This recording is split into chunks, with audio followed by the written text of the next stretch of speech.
you so much for coming. I just wanted to do a couple of brief housekeeping things, introduce myself and Gainesville Now. My name is Mahak Richamani. I am the Community Outreach Coordinator for Gainesville Now, and we helped with put on this event. We just wanted to thank our co-sponsors really briefly, including UF Women's Studies, Code Pink Gainesville, Gainesville Veterans for Peace, Students for Justice in Palestine, the Mennonite Church, the Wild Iris Bookstore, Civic Media Center, the Iguana, Occupy Gainesville, and the Samuel Proctor Oral History Project.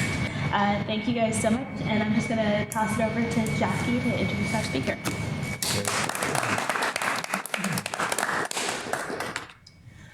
I'm so happy that Medea is visiting us today and tomorrow. We have 3 events lined up for tomorrow. From 11 to 2, we'll be at the Mennonite Meeting House, and then we will be, from 3 to 5, we'll have a protest that begins at Maine University downtown, and we'll walk over to Peoria Robotics. Peoria Robotics just received 5 military contracts for drone manufacturing here in Gainesville. So it's a problem. Then we will meet at the Wild Iris Bookstore at 6, and Medea will talk about her book, Drone Warfare, which she has some copies here today, and we will have a reception following that. I met Medea Benjamin in the winter of 2002, before the Iraq War began. They held a vigil 24 hours a day in front of the White House to try to prevent the war in Iraq. And I was up in New York visiting friends, and I thought, this is just, I'm wasting money here on a big hotel bill when my heart is really in trying to stop the war. So I went down and stood in front of the White House, 6 inches of snow. I thought my feet were going to freeze off, and it was the most wonderful time. I was so energized, and I love the women of Code Pink. I've been a peace activist since I've been an adult, and I always was in groups that were led by men. And so this was the first experience I've had with a women-led peace and social justice organization. And it was refreshing, and it still is refreshing, and it's encouraging and energizing, and it has changed my life tremendously for the better. I'm proud to be a member of Code Pink. Our trials have taken us all over the country, and Medea has traveled all over the world trying to bring peace. She just returned from Iran, and she will tell you about some of her experiences. She's been a social justice activist for more than 30 years, and she started Global Exchange as well as a co-founder of Code Pink. She's described as one of America's most committed and most effective fighters for human rights by the New York Newsday, and one of the most high-profile leaders of the peace movement by the Los Angeles Times.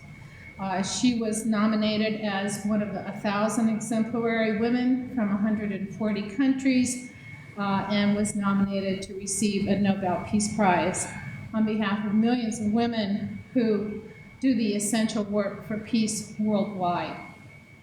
In 2010, she received the Martin Luther King Peace Prize from the Fellowship of Reconciliation, and in 2012, the Peace Prize from the U.S. Peace Memorial. She is one of my dear friends and never ceased to be inspired and amused and energized by her. And I want to thank you for coming. I want to thank Veterans for Peace for paying her airfare.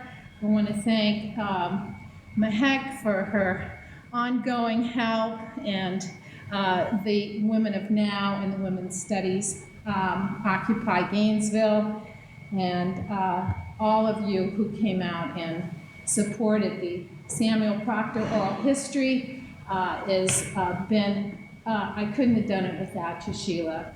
You are my true friend. And so without further ado, Medea, thank you.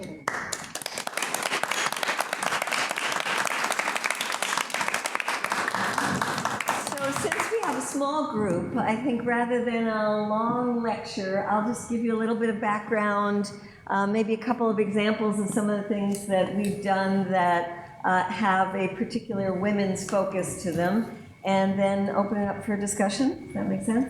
Okay. So for anybody who doesn't know, Jackie said that we started Code Pink with this vigil in front of the White House, one of the worst ideas I ever had. It's like the Occupy movement. Never start an outdoor vigil in the wintertime, number one. Of course, you know, Gainesville, it's not so bad, but, and the other is never start something that you don't know what the end will be. Like, we're gonna do a 2-month vigil period. We're going to do a 20-day hunger strike period. You know, when you do these open-ended things, it's like, how do you ever end this? And that's kind of what happened with Code Pink when we started out our vigil in front of the White House, is it was freezing cold. It was one of the worst winters. And we said, well, we're gonna vigil until they decide not to go to war in Iraq. That didn't happen. So, but it was a place of bonding, and it was a place where women started hearing, oh, there's this crazy group of people calling themselves Code Pink based on the color-coded alert system of the Bush administration, where this ridiculous thing of Bush saying that we were going to have these yellow, orange, red alerts, and we'll tell you when to be scared, more scared, or really scared. But we won't tell you what to do when you're really, really scared, because people would say, all right, well, you know, it just went from yellow to orange, what are we supposed to do? And really, the administration didn't have anything. And then they made up something about duct tape and plastic sheeting, and it was, people were joking around, wait, is the duct tape for the terrorists or for ourselves? And, you know, we didn't, and so we jokingly called this Code Pink. In fact, it was supposed to be a Code Hot Pink alert. I don't know if you knew that.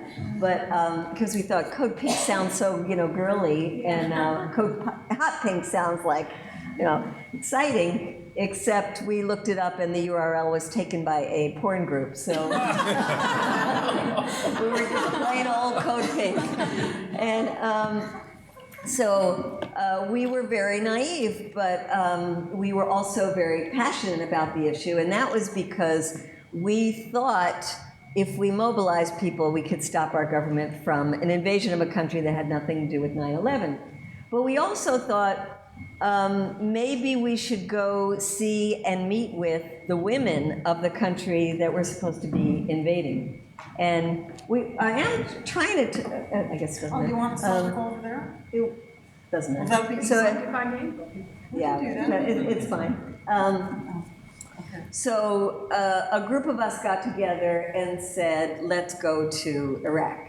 And it was right about the time the US was supposed to invade. And we said, well, you know, they have no choice about whether they're going to be there. We should go. And we put out a call, we raised money, we got a group of about 12 crazy women. We had no plan, no idea if we'd get in. We drove to Jordan, rented a car, drove across the desert, really scary. We get there, and somebody had given us the name of a couple of women to meet with. And we didn't know who these women were, what they would be like, or anything, what they would think of us. And you know, we get to the hotel, and we were greeted by these women. And the first one has absolutely perfect English. She'd never left Iraq in her life. And she said to me, I was so excited about coming to meet you because I wanted to know who were your favorite black women poets in the United States. I'm like, wait, you're an Iraqi woman and you want to know my favorite black women poets? And she said, yes, I've been studying black women poetry. And I said, here, like under Saddam Hussein, you know, you study black women poetry? She looked at me like I was crazy. She said, of course. you know, I'm in literature and I'm doing my degree, and so who are your favorite poets, you know? And that was my introduction to say, like, let go of all the stereotypes you have. This is a super educated country. Women are super educated, and the women we met were involved in all walks of life. They were architects and engineers and doctors and lawyers, and it turned out, unbeknownst to us, that Iraq, even though it had been really hurt by these 13 years of sanctions, it was still a very middle-class country and a place where people from all over the Middle East came to get educated because the schools were really good. They were also free. PhD, doctor, whatever, it was free, and people were super educated, and they also were very proud of themselves as a society. They said, well, what do you mean, why shouldn't we be educated? This is the cradle of civilization. We have the Euphrates and the Tigris coming together here. You know, we're very, very civilized people. And many of them did not like Saddam Hussein at all and would take us aside and say, you know, don't think this is a static country. We are trying, first of all, we've made many, many gains as women, and we fight for our gains as women. We don't need you Western women to come in and fight for our gains as women. And we're also fighting for greater democracy. And it's our issue. We're doing it. And we don't believe democracy comes through foreign bombs. And so we were very clear, they were very clear, and we were there, though, at a very, very difficult time, and it was when Colin Powell was speaking before the United Nations. So here we are at the center of the Ministry of Information, where it's just filled with media from all over the world, and Colin Powell is speaking, and they're watching it live stream, and they're looking at these accusations that he's making, and they're saying, wait, we've been to that factory, no weapons of mass destruction. We've been to there, no weapons there. We've been to there, no weapons there. They were like joking, this is ridiculous. And at the end of his talk, though, everybody in the room realized the US does not care at all about weapons of mass destruction. This is all a big joke. All they want to do is invade, and they're going to invade. And the Iraqi people that we were with were suddenly devastated because they realized there's no stopping this now. And they came to us the next day, these very, very strong women, literally like crying and holding on to us and saying, what can we do to protect our families? And we said, we have no idea.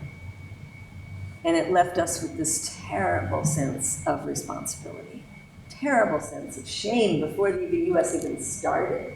That here we were taking these very educated people and that we were going to start making their lives worse. And that's what we've been doing for 13 years, making their lives worse. And what really hurts me is that most Americans have no idea.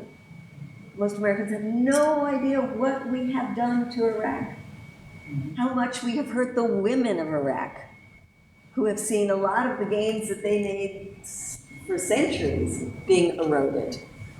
What we have done to a society that had free education. Most of the professors have left the country or been killed. What it's done to a healthcare system that was free healthcare. Destroyed the healthcare system. Most of the doctors, they've been killed or left the country. And taking a Sunni leader that, yes, had oppressed a lot of the Shia population, but there was so much interaction between Sunni and Shia. They lived together, they married each other, they lived in mixed neighborhoods. I have a friend who runs a women's organization in Iraq, the Organization for Iraqi Women. Her father was Sunni, her mother was Shia. She said, never even knew it. We didn't talk about that. It wasn't an issue in our family. And when I said, what's the one thing that has been the result of the US invasion? She said, we learned to hate each other. That's what we did. Taught them to hate each other. And of course, what we did is open up this huge sectarian violence by putting in a Shia-dominated government that was corrupt, that was violent, that was oppressive against the Sunni population. And what came into that vacuum there? ISIS came into there. We took 300,000 people who were part of an army and said, sorry, army's gone, go home. Well, those people were angry, well-trained militarily, and to this day want revenge. And a lot of those people are the ones that are joining ISIS. So we've created an absolute horrendous situation in Iraq. And then the spillover into Syria, which was another society where women have had a lot of freedom under a dictatorship, and a very brutal dictatorship. And those women that we met early on said, leave it to us. Tell the Western world and the other Arab countries not to make us the proxy war. And instead, they have become the proxy war. And so you have money flooding in there, you have arms flooding in there, you have recruits flooding in there. And if there is one country, in addition to the United States, I would say, that has been so responsible for the disasters, it is Saudi Arabia. Saudi Arabia, the birthplace of the Wahhabi extremist mentality that has been spreading around.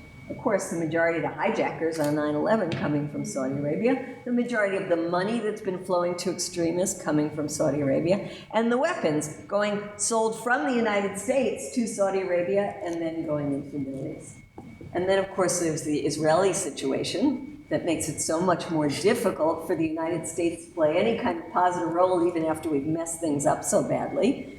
So you have a terrible, terrible mix that has been awful for women. It has taken women in countries like Iraq and Syria and taken them back decades.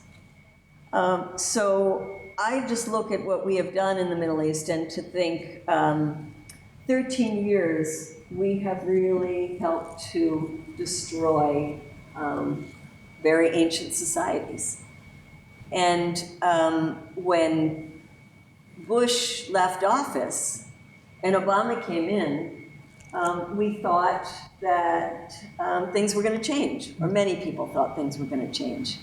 Well, one thing that changed is that there was a peace movement under Bush, and it disappeared under Obama.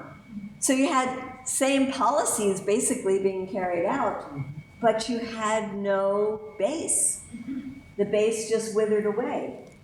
Either they projected their desires onto Obama and said, he's going to do it for us, he's going to be the peace president, or they were exhausted after 8 years of fighting under Bush, or they got involved in the domestic issues because of the domestic crisis, people trying to save their homes, find ways to pay for school, all kinds of issues, or because for them it was partisan. And if it were a Republican doing the things that Obama has been doing, the drone wars, starting new wars now, people would have been out on the streets, but it's a Democrat. And I moved to Washington when Obama came in thinking, now's our time to really push for moving US policy into a peace agenda. And instead, we get a continuation of military-industrial complex agenda and a progressive caucus in Congress that were our great friends under Bush, and now don't want to do anything with us because it's their president, it's a Democratic president who's doing this. And so it makes this work even more difficult. And then add on top of it the savviness, I would say, of the Obama administration to say, well, American people are getting tired of seeing our boys and girls dying overseas. We shouldn't really do much more of this troops on the ground stuff. The American people are turning against the wars. They're seeing after all these years that we're just losing lives, wasting money, and not helping. Maybe we better do these wars on the sly. and add one more element, which is Obama campaigned that he was going to close down Guantanamo. So why would you start picking up more captives overseas and throwing them into Guantanamo? It doesn't look good for Obama, makes him look quite hypocritical. Put all those elements together, and the solution was drone warfare.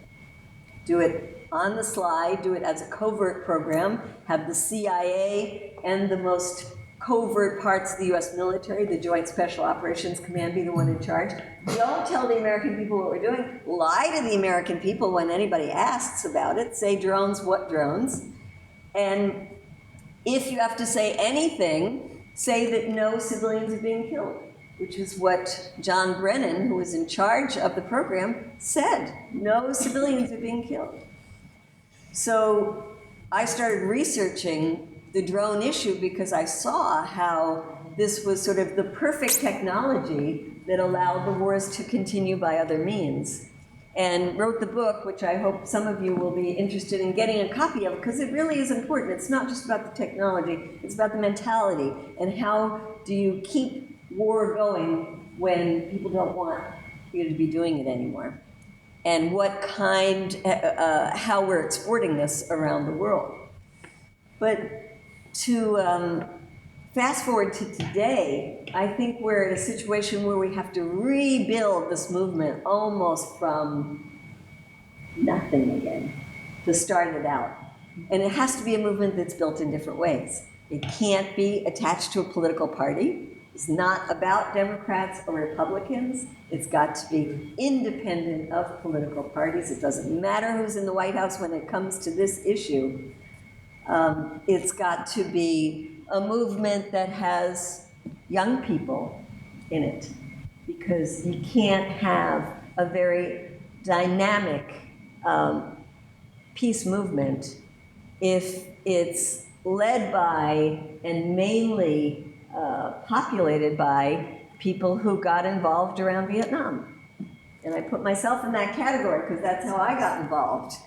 But there's got to be a strong youth component. One, because the youth are the one who are going to be paying for these wars for decades to come, even if we manage to stop them soon. And two, because you just need the energy of young people to have an effective movement. So we have a group at Code Pink that just started. They wrote a youth manifesto called There Is No Future in War. And they're going out now to universities and meeting with young people and going to the environmental movement and saying, who is the biggest polluter in the world? It's the US military. What are all these wars about? They're about resources.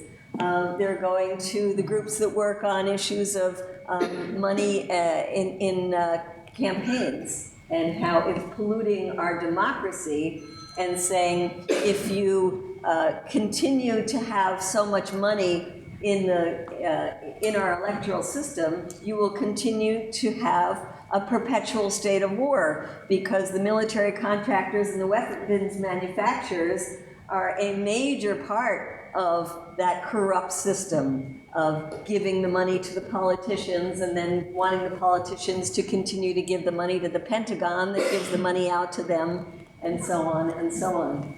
And they go to all these different community groups and say, let's work together, because these issues are so interconnected. So I'm excited about this new initiative, and I also feel that we do have some things on our side. I mean, on one side, we've got this huge military-industrial complex and a state of perpetual war. On the other side, we have the American people who really are tired of war.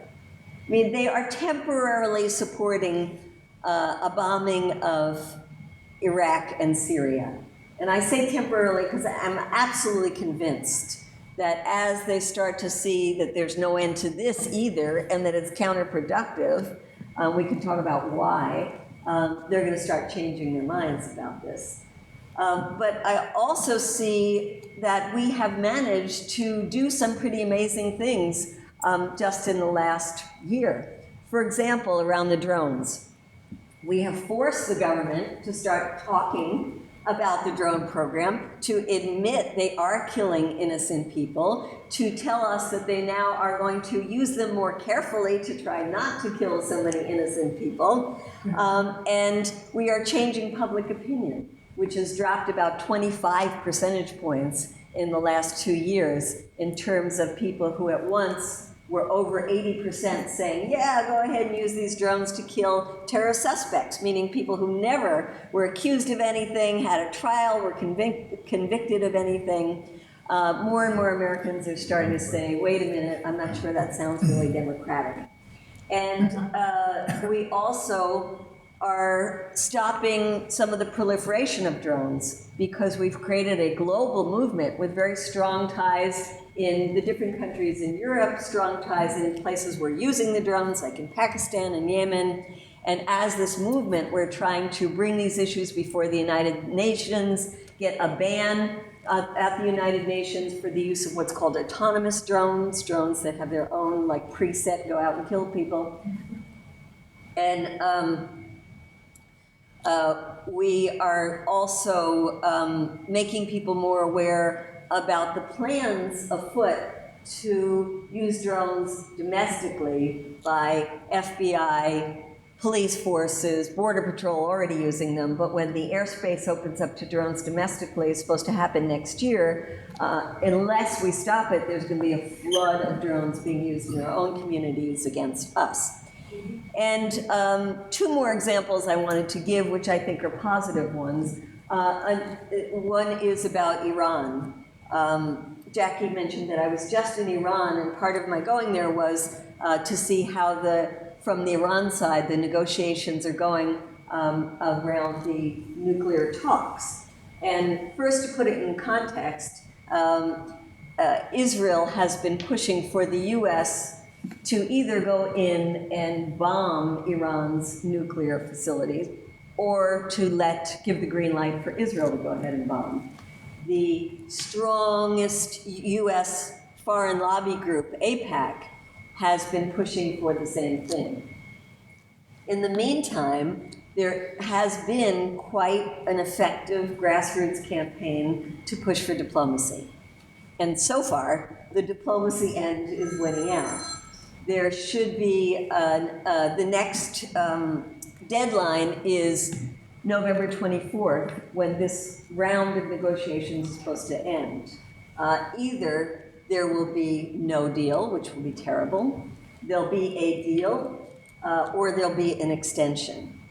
And in the meantime, there are hardliners in the United States and in Iran who want to see no deal. And in the United States, a lot of those hardliners just got a boost with the elections that happened. Although, let's not kid ourselves, there are Democrats within those hardliners, including the one who was the head of the Foreign Relations Committee in the Senate, Robert Menendez from New Jersey, who has been towing AIPAC's line and not been supportive of the administration on this.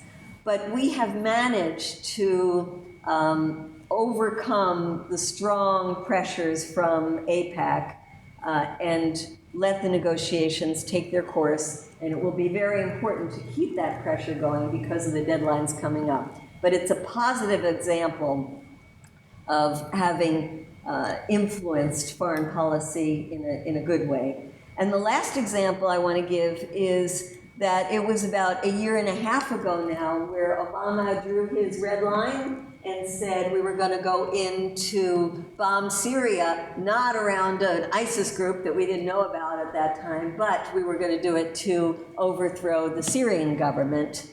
And that was an amazing moment because the American public said no. And it wasn't the American public Democrats who said no, or the Republicans or the Independents. It was the American public in general. And I was very much a part of it because we did another camp out. But it was nicer weather. It was in the summertime. And we camped out in front of Congress. And we did have a deadline, which was there was supposed to be a vote coming up. And we were going to camp out until the vote happened. And we had a big whiteboard out there with the names of every congressperson that was still undecided. And every day we would get people coming and saying, all right, send me, which office should I go to? Which office should I go to? Well, there was a Tea Party Congress that was happening right at that time against Obamacare. And we thought, let's go over there and see if we can interest those people. And we went over. I'm good at grabbing the mic. So, grab the mic and told them, whatever you're doing about healthcare, that's your business. But in the meantime, this president wants to take us into another war. Maybe we should work together and try to stop it. And if you're interested, we're right outside of Congress. Come over and join us. Well, masses of Tea Party's people started streaming out. And they came out to where we were and they said, we hate Code Pink. We think you're a bunch of crazies. We never thought we would want to do anything with Code Pink, but tell us what offices to go to because we want to stop this war. And that's just one example of how we can come together across party lines, across ideology, to say that war is not the answer. So now Obama, in the talk that he gave yesterday, was asked questions about is he going to go to Congress to get authorization for the bombing that he's already been doing? And he said, yes, he is. And so our job now, whether you have a Republican who you can't stand or a Democrat who you can't stand or anybody you like in Congress, our job now is to be calling them, to be visiting them, to be contacting them, and to be saying that we know that war is not the answer, that there are political solutions to these problems. They're not military solutions, and that we don't want to live in a state of perpetual war. So that's my opening remarks, and let's just open it up to...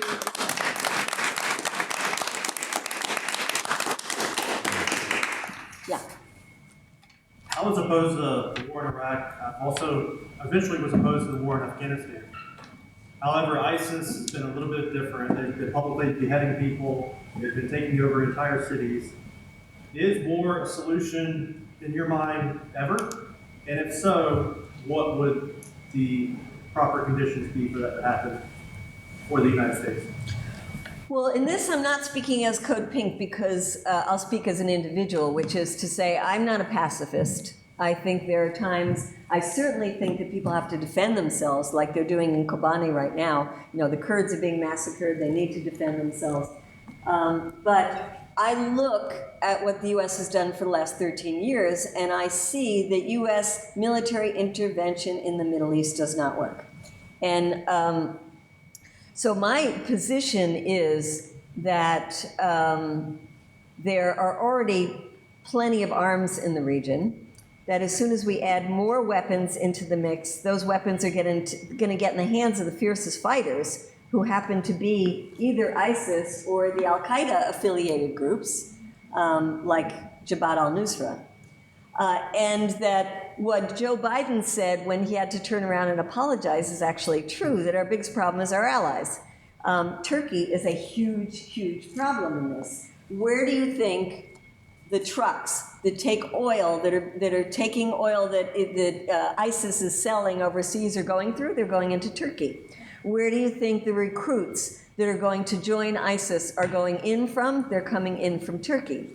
And the fiercest fighters in terms of the good ones who would be able to defend the Kurdish people who are under attack are a group called the PKK, which is based in Turkey, and the Turkish government has had them on the terrorist list now for decades because they have wanted their autonomy. The PKK fighters have wanted to go into Syria and defend themselves. The PKK in Turkey, the Kurds in Turkey, they have not been allowed in. To this day, they are not allowed in. It's only the Iraqi Kurds that have been allowed in. So I think that the people there are able to defend themselves if we allow them to get in there, and if we cut off the money, the recruits, and the weapons that are being either given to extremist groups or the extremist groups are appropriating them.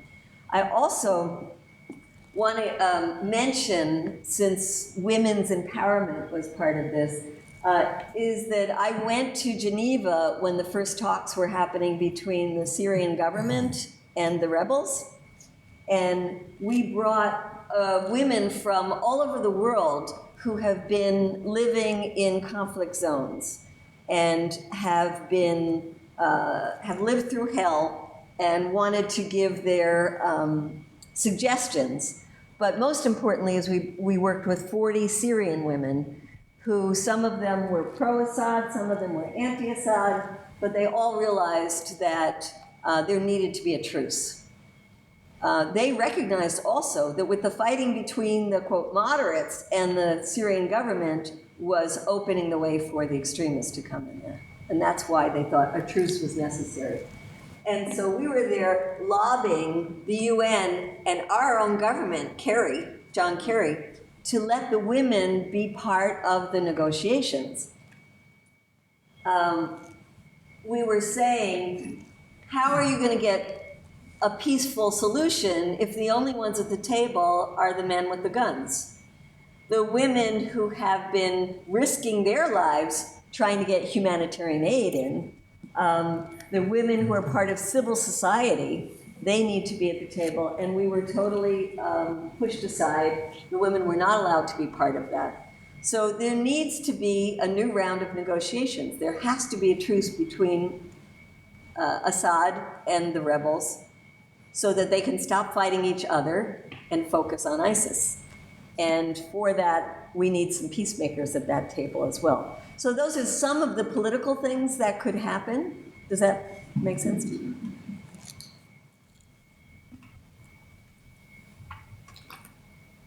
Other comments? Yeah. It's my perception that money's driving this whole thing, because the guys at the table with the guns are getting the guns happily from the United States, and those weapons makers are getting paid probably through loans that are brokered through the U.S. government. So if you get the money out of that system, it seems like it would shut off the whole thing, but I don't know if you've thought about how to do that. Well, if you didn't hear, the comment is that it's all driven by money and by weapons manufacturers who actually are really, they are equipping all sides. Right. ISIS is using weapons that we gave to the Iraqis, and that's in Iraq. And on the Syria side, they're getting weapons from places like Saudi Arabia, and now the U.S., we even see the latest airdrop that the U.S. did of weapons, part of it went astray. And they had videos of ISIS people going in like it was Christmas and opening up the packages of U.S. weapons that were supposed to go to fight ISIS. So I mentioned, in my talk that there is a military-industrial complex and that it is huge. And we're talking about billions and billions of dollars. This is not small money. This is really big money. This is one of the few areas where the United States continues to manufacture, continues to have an edge technologically, and continues to export massive amounts of weapons. The largest weapons deal in the history of humanity was between the United States and Saudi Arabia. $60 billion. And that's our financial aid to them. No, they pay. Well, they paid because we're buying the oil and we have to have a way to pay back. Is that it? Well, they have a lot of money, and they want to spend the money on weapons. I mean, part of it is they repress any kind of movement in their own country, but they also repress neighboring countries. I was in Bahrain, got shot at and tear gassed and deported from there. But it was Saudi tanks who came in to crush a democratic uprising there. So money, weapons, and I would say a war mentality that feeds upon itself, where people then only start seeing the possibilities in terms of more war. Now we got a lot of it. In the back there. Mary. 3 books. James Rison's newest book is Pay Any Price. I've heard that. I recommend it highly to learn more about the money and how billions of dollars have disappeared. Our tax dollars in this debacle. The second book is Keys to the Kingdom, and that's by Bob Graham, and that is a fictional account of his experiences on the Senate Intelligence Committee. And then the third book is Medea's book. I'd like to hear about it. And we have a local talk show here called Connor Calling, which is about books. So I'm wondering if someone could maybe get you to go on the Hank Connor show, which is on WFT-FM Fridays, 1 o'clock. And could you discuss your book? That's a good idea. Very good idea, thank you. The first book, James Risen, really came out recently, and you might know that he has been under tremendous attack. But what's so fascinating about his book is his search for the money trail. And part of that search for the money trail ended up in a bunker in Lebanon, where there's supposedly to be like $1 billion of our tax money there. How did it get from Iraq to a bunker in Lebanon? And that the US government has decided it's not going to even bother to try to pursue that trail. There is one agency in the US government that has never passed an audit, and that is the Pentagon. There's a campaign right now called Audit the Pentagon that we work with. But it is really quite amazing that all of us have to be ready for an audit at any time. Any of our businesses have to be ready in an audit. Code Pink has been singled out for a very, very difficult audit that we went through, and yet our Pentagon is, according to the government itself, unauditable. There is so much money sloshing around there that they can't tell you where it is. In fact, I just wrote a piece called Don't Ask, Don't Tell still exists in the military. It's don't ask us where your money went because we can't tell you. Where was that published? Where was it published? In The Guardian. Okay. But let me just, so yes, I would love to be on it, and just a little bit about the book itself.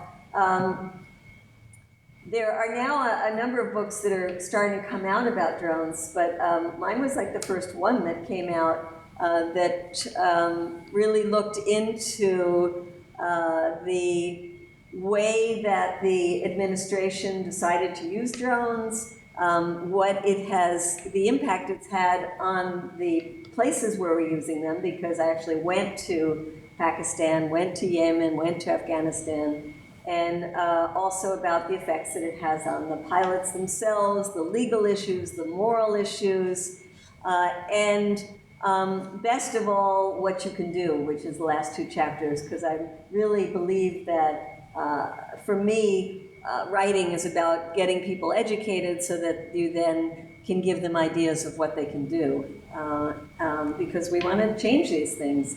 And it has been very exciting to see that the kinds of connections that we've been able to make.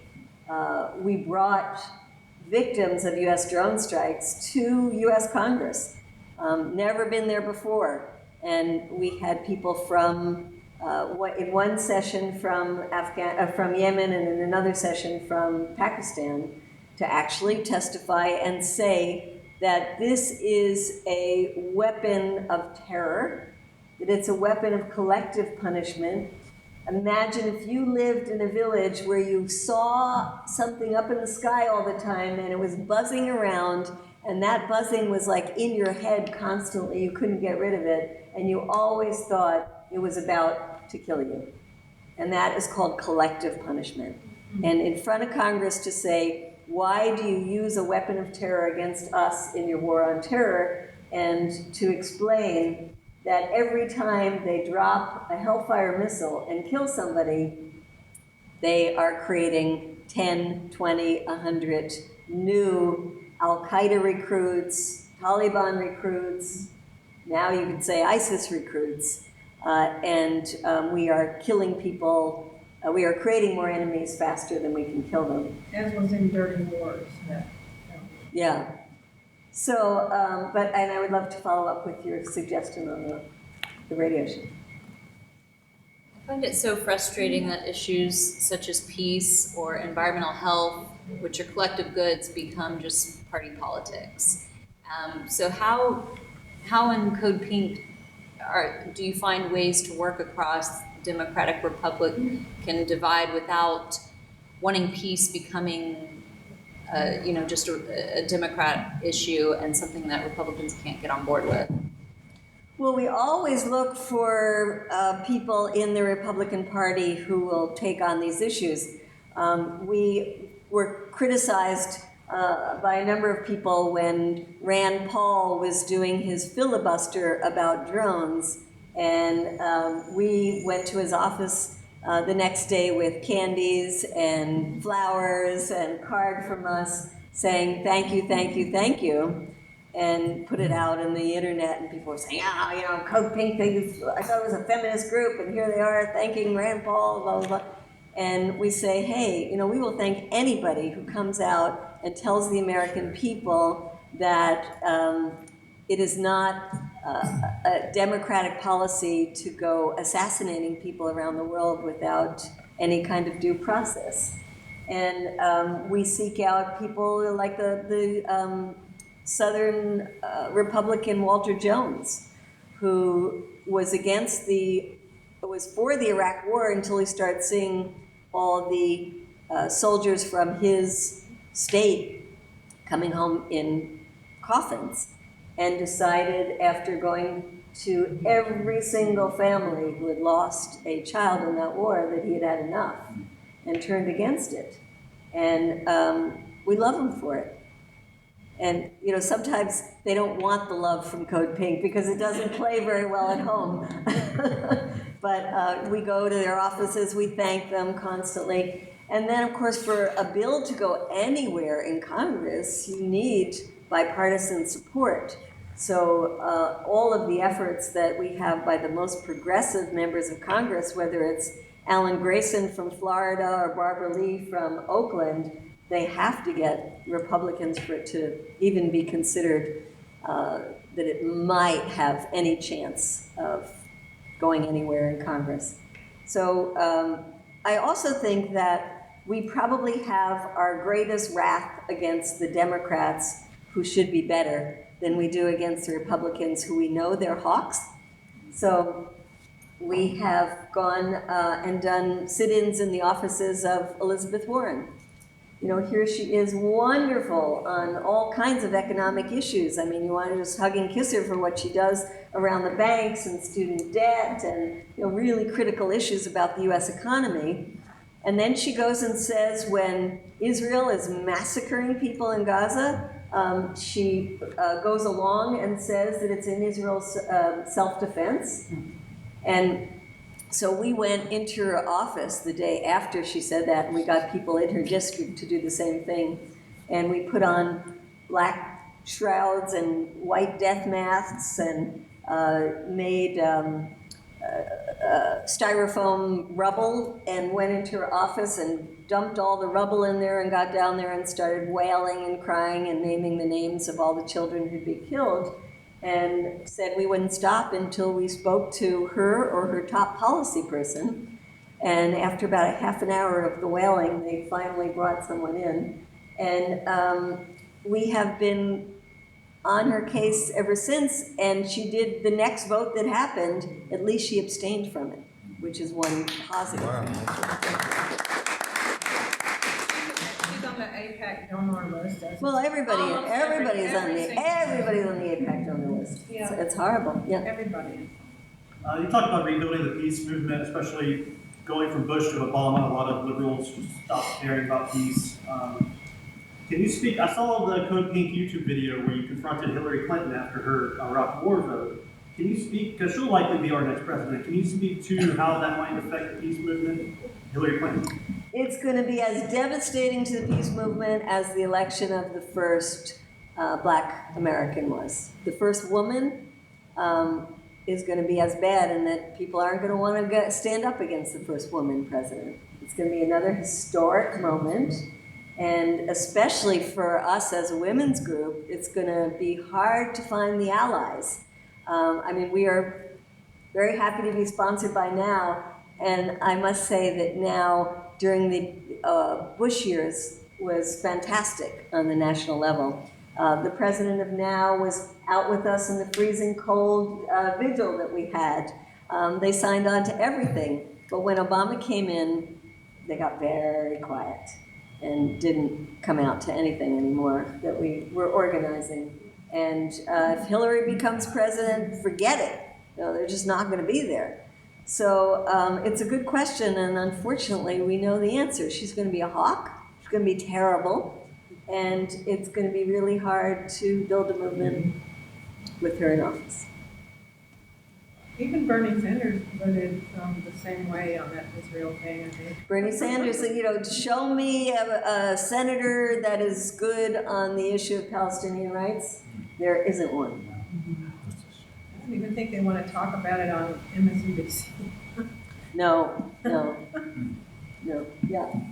Do you think that part of it is, I mean, I know many people who, I've never quit advocating for peace and organizing, and I knock on doors for Obama, and I see everything. I just think people, I mean, you see it nationally, and you're the policymakers, but I think people have gotten quiet, or else, you know, tired, or people my age, we're still doing stuff, but I was there at big national marches. There was a feeling, and I was actually in England in a huge march, unbelievable, just hundreds of thousands of people. I thought it was going that we were going to be able to stop it. I had such a feeling, you know, you did too, that's why we were out there. But I think people have just, I mean, look at how many people voted in this election. I don't know if people just don't feel they can do anything. Well, somebody mentioned the media, and I think it's important to say that Americans are really dumbed down by the media that we have. It's terrible. The coverage of these issues are just awful in the media. Think about the coverage now of what's going on in Iraq and Syria. It is very dangerous, and so it's hard to have people there. I have to say that. But I see better coverage on non-U.S. stations. I don't know if you get Al Jazeera or RT or BBC or any of those. There's one that we get in D.C., French station, France 24. It's much better. Anything outside the U.S. is better on these issues. And that's such a sad commentary. But I think it really is tough when the American people are fed the sensationalism that led up to this latest bombings. Let's face it, beheadings are disgusting, but Saudi Arabia is the chief beheader. They beheaded 79 people last year. I think they're up to about 61 this year. And they do it in public squares. We don't see that on our television, and yet Saudi Arabia is our great ally to go in and fight ISIS beheaders. The rebels that are supposed to be our friends, the moderates, are beheading people and doing really nasty things. Assad is doing terrible things. I mean, there's war going on and people are doing horrible things. But we saw 3 white people getting, saw the beheadings of 3 white people. It's talked about constantly, and it shifted the American people from an anti-war position into a pro-war position. And that was just from the media. Now, the situation in the Middle East is complicated. It is super complicated. I'm not saying that the media would have an easy time of explaining who the different factions are, what their allegiances are, but you can't simplify it and dumb it down to say the only bad ones now are ISIS, that we are the good ones and that our intervention is going to get the bad guys. No, it doesn't work like that. And so it is hard when you're not getting a much more contextualized sense of what's happening to build a movement. And I think most Americans would say, ISIS bad, get rid of them. Only way to do that is bombing and supporting the people who are going to fight them. So we've got to break through that. And I think part of the way we break through it, unfortunately, is as time goes on, the media is going to have to start covering that this isn't working. That, and so, I mean, I don't know that I'm really answering your question, just saying that, that in addition to all the other obstacles we have a public who really doesn't know much about these issues, and because they don't know much about the issues, they don't care much about them. Speaking of that, in so much of the world, we've seen movements use new media in new ways to horizontally connect people in organized groups and inform each other. And we have seen very little of that in the United States. It's not that the information isn't out there. There's plenty of experts on the ground, women and residents in a lot of these Middle Eastern nations who've seen these and who know the difference between these factions. They're ready to tell us on social media, on new media,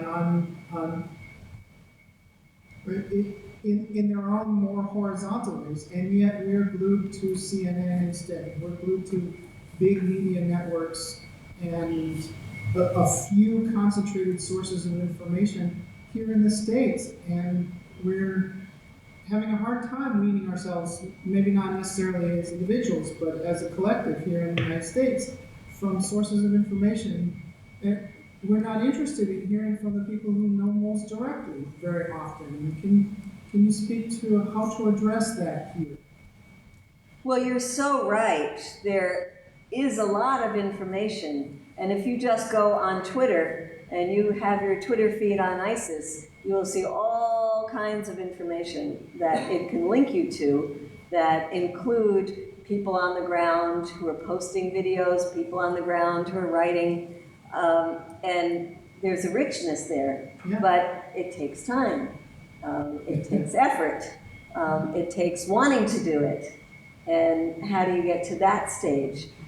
When you think that most young people, all right, so who here, let's look at the young people. How do young people get their information?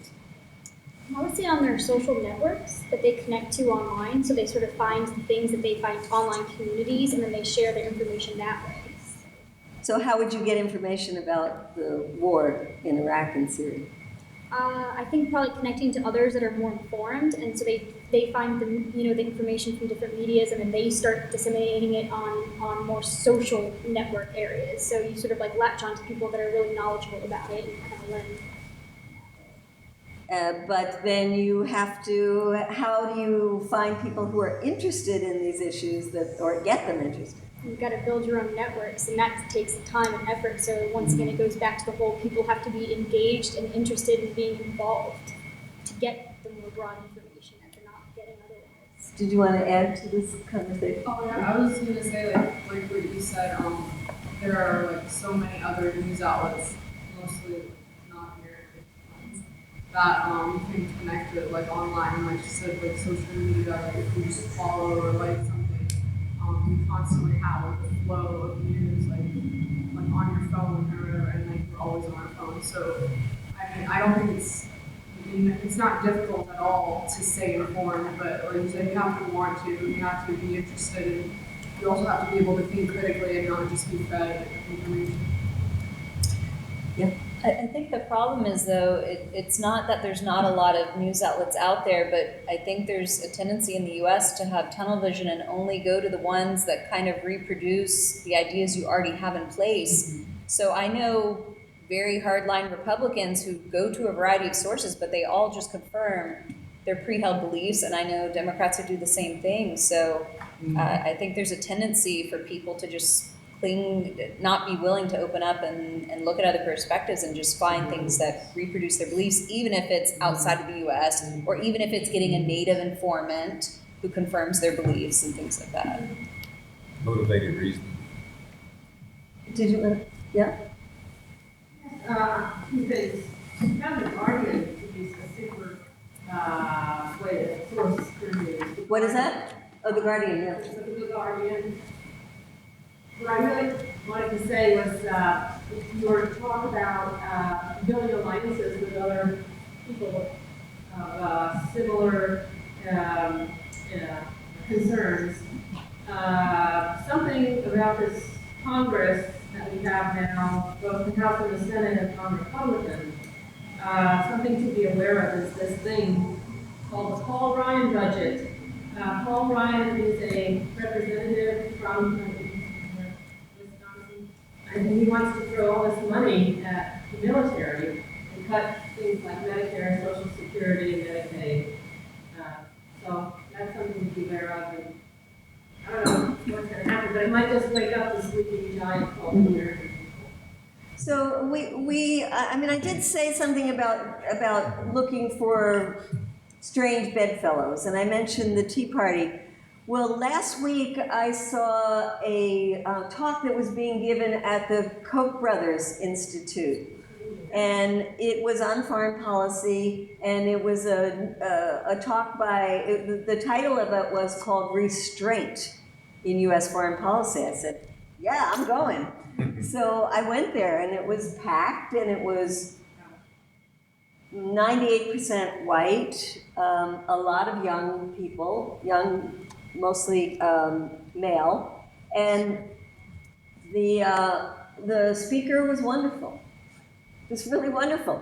He talked about how, what was not wonderful, I guess, was the mindset was that it's okay for the U.S. military to protect U.S. economic interests overseas. But he was saying, we're not doing that. It's not helping us, what we're doing. And he talks about the U.S. being on a reckless driver. He even said that Israel was a reckless driver. And I found that it resonated with a lot of what I said. And afterwards, I went up to talk to him. And the vice president of the Koch brothers Institute was there. And when I said, I'm with Code Pink, he was like, wow, you're with Code Pink. And I said, yeah, and I'd love to get together. And so we're getting together next week to talk. So I'm sure I disagree with them on 95% of things, but this is a 5% where we need each other. There's the libertarian group, the Cato Institute. Very good on this issue.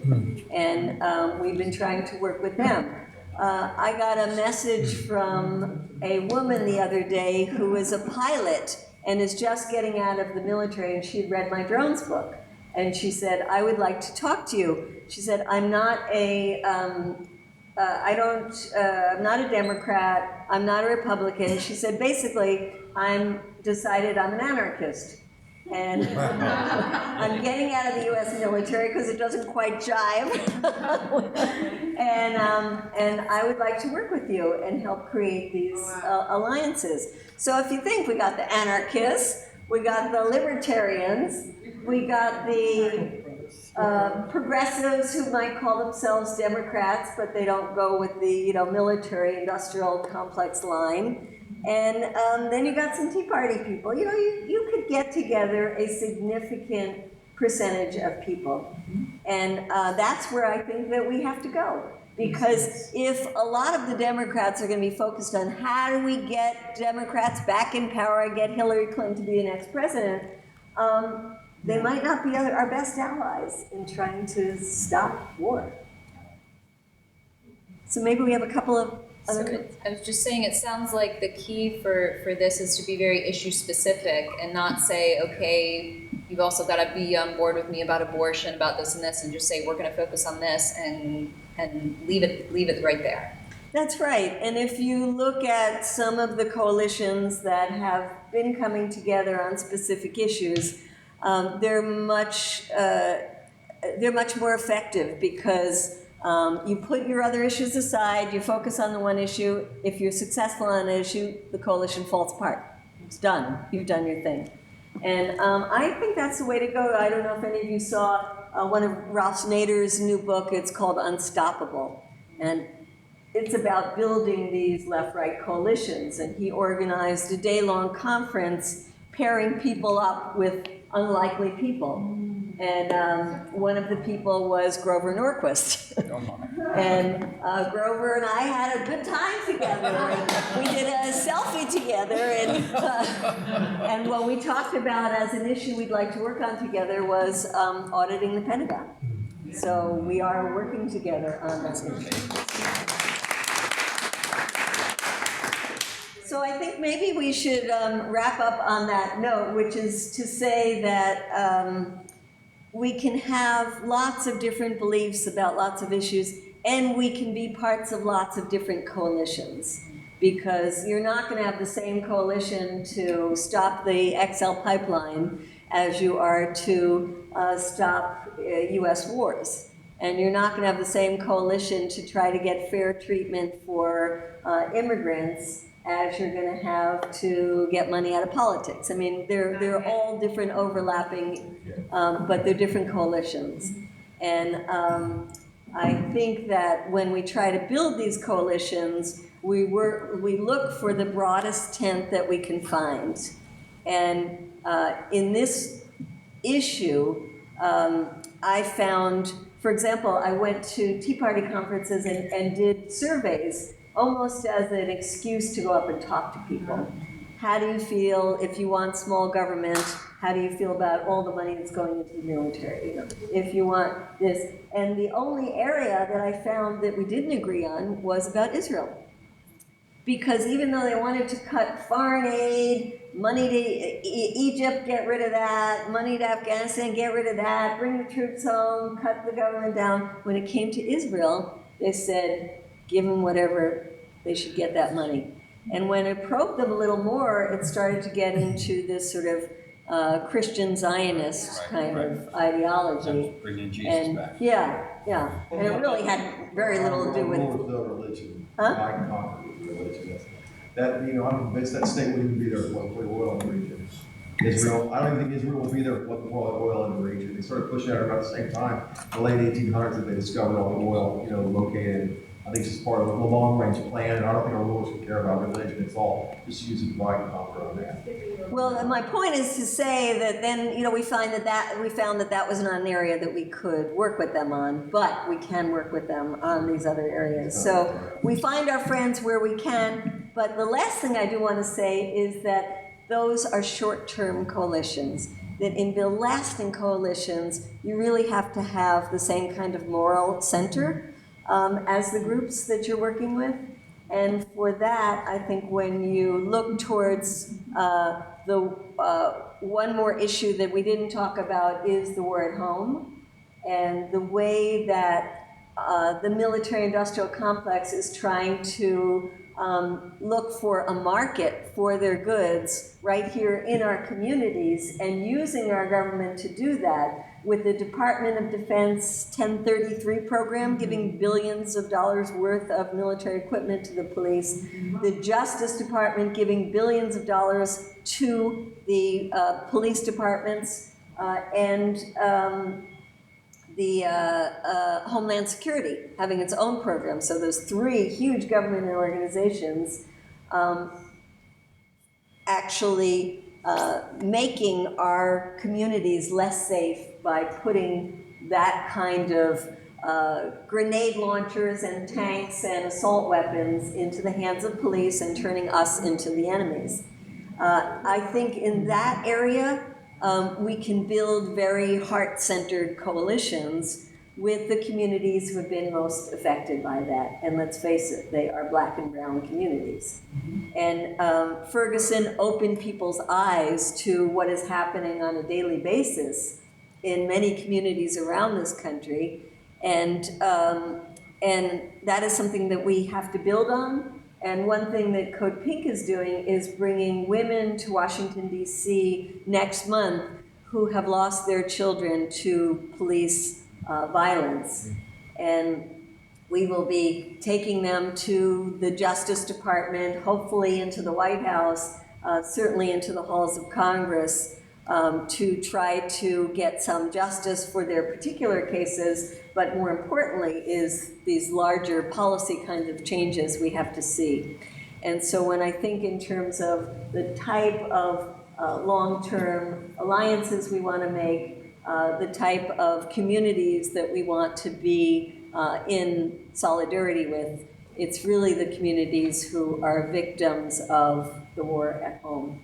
So let's build up these alliances and try to move our country from one that is based on a focus of militarization overseas as well as at home to one that's focused on life-affirming activities overseas as well as at home. Thank you.